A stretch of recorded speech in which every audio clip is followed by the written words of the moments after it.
वो प्रसिद्ध है। पहली है होलिका और भक्त प्रहलाद की, दूसरी है कामदेव और भगवान शिव जी की, तीसरी है राजा पृथु और राक्षसी ढूंढी की, और चौथी है भगवान श्री कृष्ण और पूतना की। इन कथाओं में सबसे ज्यादा प्रसिद्ध जो है वो है होलिका और भक्त प्रहलाद की कथा, क्योंकि इसी घटना की याद में जो है होलिका दहन होता है और अगले दिन प्रहलाद क्योंकि जीवित बच गए थे तो इस खुशी में धुलंडी का त्योहार जो है मनाया जाता है। ये जो कथा है ये भक्ति का भी मैसेज देती है, सत्य की विजय का और असत्य के नाश का भी मैसेज देती है। पूरी कथा विस्तार से आपको सुनाता हूं। ऋषि कश्यप और दिति के दो बलशाली पुत्र थे, हिरण्यकश्यप और हिरण्याक्ष, और दो पुत्रियां थी, सिंहिका और होलिका। हिरण्याक्ष ने कहते हैं पृथ्वी को जल में डुबो दिया था, जिसे भगवान विष्णु जी ने वराह अवतार लेकर के बचाया और हिरण्याक्ष का वध किया। सिंहिका को हनुमान जी ने लंका जाते हुए रास्ते में मार दिया। अब शेष बचे थे हिरण्यकश्यप और होलिका। ये दोनों असुर जो है शक्तिशाली थे और ये कथा उन्हीं से जुड़ी हुई है। हिरण्यकश्यप अपने स्वभाव में अहंकारी और अत्याचारी था। वो ब्रह्मा जी के वरदान से अजय और अमर होने का दावा करता था। अपनी शक्ति और सामर्थ्य के बल पर उसने देवताओं से युद्ध किया, देवताओं का शासन समाप्त किया और उसका क्रूर शासन जो था वो फैलता चला जा रहा था। उसने आदेश दिया था कि उसकी पूजा के अलावा किसी और देवता की पूजा की तो उससे सजा मिलेगी। किसी भी देवता की पूजा करना निषेध था, सिर्फ उसी की पूजा हो, ऐसा वो चाहता था। इसी बीच में हिरण्यकश्यप की जो पत्नी थी कयाधु, वो गर्भवती थी और इधर देवताओं ने असुरों पर आक्रमण करके उन्हें हरा दिया। हिरण्यकश्यप त्रैलोक्य पर विजय प्राप्ति के लिए ब्रह्मा जी की कठोर तपस्या कर रहा था। उसकी तपस्या से ब्रह्मा जी प्रसन्न हुए और वरदान देने के लिए आकर खड़े हुए। हिरण्यकश्यप ने अमरता का वरदान मांगा, लेकिन ब्रह्मा जी ने स्पष्ट किया कि अमरता केवल देवताओं के लिए है, इसलिए तुम्हें यह वरदान नहीं मिल सकता। फिर हिरण्यकश्यप ने अपनी इच्छाओं के अनुरूप कुछ विशेष वरदान मांगे। उसने कहा कि आपके बनाए किसी भी प्राणी, मनुष्य, देवता, दैत्य, नाग या किसी अन्य प्रजाति से मेरी मृत्यु ना हो। मैं समस्त प्राणियों पर राज करूं। मुझे कोई ना दिन में मारे, ना रात में मारे, ना घर के भीतर, ना बाहर, ना आकाश में, ना पाताल में, ना किसी अस्त्र से, ना शस्त्र से। ब्रह्मा जी ने कहा तथास्तु।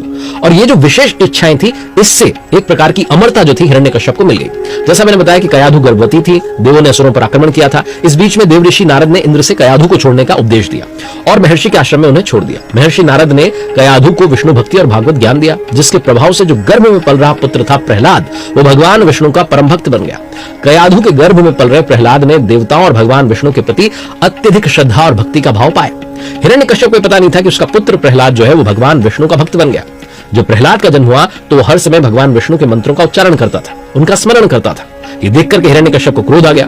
उसने अपने बेटे को बहुत बार समझाया कि विष्णु पूजा बंद कर दे, लेकिन प्रहलाद ने भक्ति नहीं छोड़ी, बल्कि वो भगवान विष्णु के प्रति अपने विश्वास को और अधिक करता चला गया।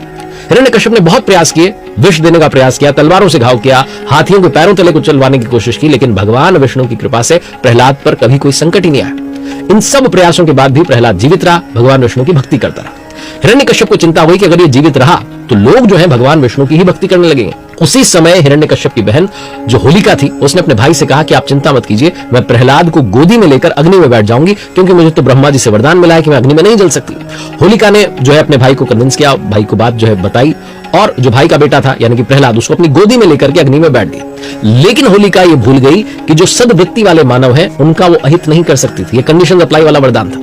इसी के रिजल्ट में होलिका जो थी वो स्वयं जल करके भस्म हो गई। प्रहलाद जो थे भगवान विष्णु के नाम का जप करते हुए सुरक्षित बाहर आ गए। ये घटना होलिका दहन का प्रतीक बनी, जिससे कि होलिका पर्व जो मनाया जाता है। इधर हिरण्यकश्यप ने सबके बाद भी प्रहलाद को मारने का प्रयास किया, एक खंभे से उसे बांध दिया और चुनौती दी कि तू मेरे आदेशों के खिलाफ कार्य क्यों करता है। तो प्रहलाद ने कहा कि आप अपना असुर स्वभाव छोड़ दीजिए, सबके प्रति समानता का भाव रखिए, यही तो भगवान की पूजा है।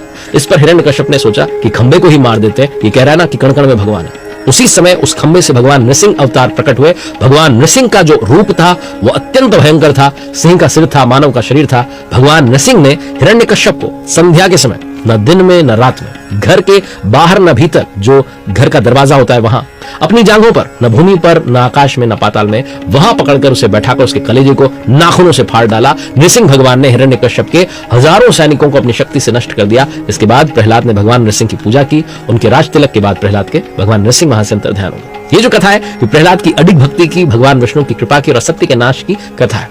कुछ बातें जो इस कथा से सीखने को मिलती हैं। पहली, ब्रह्मा जी के वरदान ने हिरण्यकश्यप को अहंकार में डाल दिया था। ये कहानी बताती है कि आत्मसंतुष्टि और अहंकार जो है इंसान के पतन का कारण बनते हैं। दूसरी, हिरण्यकश्यप जो था वो लालच, घमंड, वासना, झूठ और हिंसा का सिंबल है, इसलिए बुराइयों से मुक्त होकर ही व्यक्ति जो है शांति भरा जीवन जी सकता है। तीसरी बात, स्वयं की प्रशंसा और स्वयं की प्रशंसा के साथ में सेल्फ सेंट्रलाइज होते चले जाना इंसान को अंधा कर देता है, पर्सपेक्टिव को लिमिटेड कर देता है। हिरण्यकश्यप इतना आत्ममग्न हो गया कि वो रियलिटी को नहीं देख पाया और एक इल्यूजन की दुनिया में, भ्रम की दुनिया में जीता चला गया। एक और बात ये कथा सिखाती है, प्रहलाद पेशेंस का सिंबल है। उनके पिता ने उन पर बहुत अमानवीय व्यवहार किए। पिता लगातार क्रूरता करते रहे, लेकिन हार नहीं मानी, विश्वासों पर दृढ़ रहे और भगवान की भक्ति पाई। और सबसे बड़ी बात, श्रद्धा पर्वतों को भी हिला सकती है। प्रहलाद ने साबित किया है कि भक्ति और विश्वास से बड़ा जो संकट है उसे टाला जा सकता है, बड़े से बड़े संकट का सामना किया जा सकता है। भक्ति में ही शक्ति है। ये वीडियो देखने के लिए आपका धन्यवाद। प्रभु कृपा बनी रहे। जय श्री कृष्ण।